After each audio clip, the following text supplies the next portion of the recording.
HarperCollins presents The Hopes and Triumphs of the Amir Sisters by Nadiya Hussain with Aisha Malik, narrated by Avaita Jay. Chapter 1. It was meant to have been the time of Mae's life. It was the time of her life. Last night's doner kebab wrapper was still on her nightstand, so she scrunched it up and threw it in the bin. Scratching her head, she ate another cheese Dorito out of the packet. Crumbs fell onto the jeans she'd packed on top of her bag, but she couldn't be bothered to clean them off. It wasn't as if anyone noticed her, nor as if she actually wanted to be noticed, she supposed. Not anymore, anyway. Whatever. So she zipped up the bag, mumbled, "Laters," as she walked out of her room in the halls of residence and closed the door behind her. A slew of students scurried past, and she waited at the door, shifting on her feet, glancing at people to see if anyone would catch her eye. There was Marcus, who was in her studying television class, and Dilek, who sat next to him. Dilek would spend the lecture crumpling up pieces of paper and throwing them at Marcus, who'd just spread out his legs, slump further down in his seat, and chuckle. The paper ball once bounced off Marcus and hit Mae, who was sitting in the row in front of him.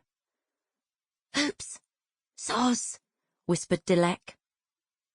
"It's all right," replied Mae, picking up the ball and wondering what to do with it.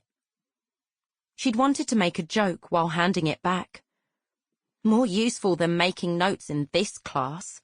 Lucky it didn't hit Buxom Buxton, or it'd have bounced off her straight into her face. But something caught in her throat. Everything that sprang to mind sounded lame. She picked holes in her retorts before she ever said them out loud, and by that time the person had moved on, just like Dilek had, who'd carried on taking notes as Marcus snatched her pen. Mae eyed them both now as they ambled past, Marcus with his arm casually around Dilek's shoulders. Maybe they'd see her and smile. Maybe even say hello. Except they hadn't noticed her. By the time Mae realized that there wasn't anything lame about her saying hello to them, they'd walked past and the chance was gone. It was fine. She was going back home for Easter, and there she didn't have to always worry about words catching in her throat or saying something stupid. Mae wove her way through the corridors, out into the crisp spring air, and walked towards the station. True, the Christmas holiday at home hadn't gone as planned. Between two new babies and her mum and dad's gross, newly blossoming romance, Mae found herself scurrying from one place to the next, helping out, changing nappies, babysitting, helping her mum in the kitchen. Her mum, by the way, who didn't once ask how university was going. "Typical," said Mae to herself as she boarded the train, taking a seat by the window. She'd expected better of her sister Fatty, but motherhood, Mae sighed.